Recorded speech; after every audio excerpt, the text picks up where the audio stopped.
Want to know how to find extensions in Cursor AI? Well, no worries. In this video, I'm going to show you an easy step-by-step guide on how you can do it. It's super simple and under a minute, so let's get straight to it.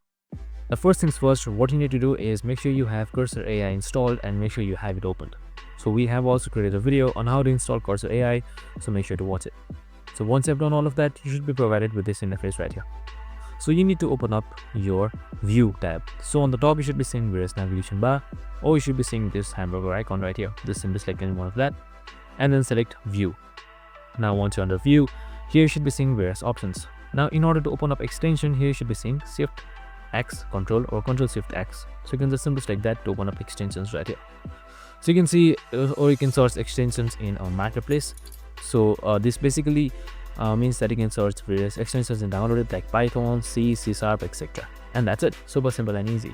This is how you see and install extensions in Cursor AI. I hope this video helped. If it did, make sure to like, subscribe and tune in with us for more of these videos. See you in the next one.